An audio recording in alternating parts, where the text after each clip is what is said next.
Chers internautes, salut et bienvenue à cette autre édition de la revue de presse sur Journal du Cameroun Télévision. Nous sommes le jeudi 28 novembre 2019 et l'actualité de ce jour présentée par pas mal de tabloïds camerounais porte sur l'audience accordée par le président de la République, Paul Biya, au président de la Commission de l'Union africaine, Moussa Faki Mahamat, ainsi qu'au secrétaire général de la francophonie, Louise Mushikiwabo, et du Commonwealth, l'honorable Patricia Scotland. C'était hier, mercredi 27 novembre, au Palais de l'Unité. À ce sujet, le quotidien national bilingue Cameroun Tribune titre « Union africaine, Commonwealth, francophonie, soutien assuré ». Selon le journal de Marie-Claire Nana, la mise en œuvre des recommandations du Grand Dialogue national et l'accompagnement de ces trois organisations internationales pour un retour définitif à la paix dans les régions du Nord-Ouest et du Sud-Ouest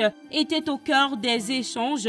Vous voulez en savoir plus? Eh bien, les pages 2 à 4 vous diront davantage. Pour mutation, cette visite conjointe à Yaoundé du président de la Commission de l'Union africaine et des secrétaires généraux de la francophonie et du Commonwealth, décrit par le journal comme un trio d'attaques, accroît la pression sur le pouvoir pour la résolution de la crise anglophone qui ne cesse de faire des victimes du côté du Nord-Ouest et du Sud-Ouest. Parlons législatives et municipales 2020 à présent. Baromètre communautaire indique que Maurice Kamto, avec sa décision de ne pas se présenter aux élections de 2020, a ressuscité John Froundi avec son parti, le Social Democratic Front. Comment et pourquoi? Les détails sont évoqués dans les colonnes de Baromètre communautaire parues ce jeudi 28 novembre 2019. Et si pour Baromètre communautaire, cette décision de Maurice Kamto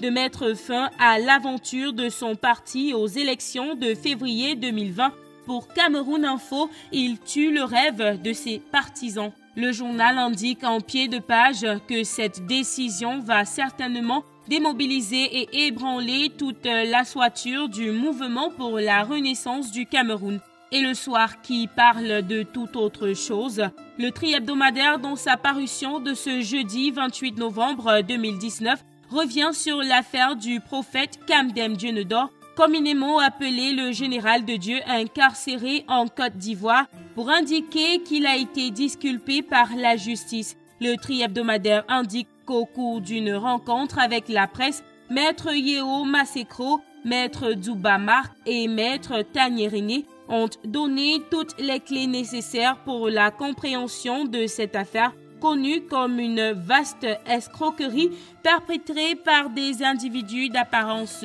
innocente, dont le général de Dieu, Kamdem Djenedor, aujourd'hui incarcéré en Côte d'Ivoire. Rappel sur l'affaire plus dénouement en page 3 du tri-hebdomadaire Le Soir, paru ce jeudi 28 novembre 2019.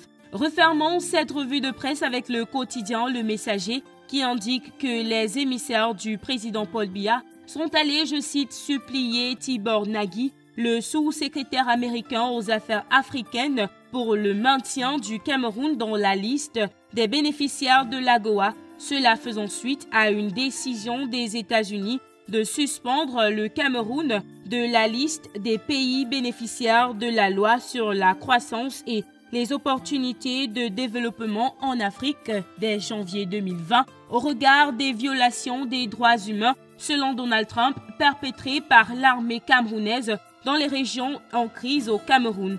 Retrouvez les détails sur cette visite du côté de Washington en page 3 du Messager paru ce jeudi 28 novembre 2019. Chers internautes, nous sommes arrivés au terme de cette édition de la revue de presse du Journal du Cameroun Télévision. Merci d'avoir regardé. À la prochaine.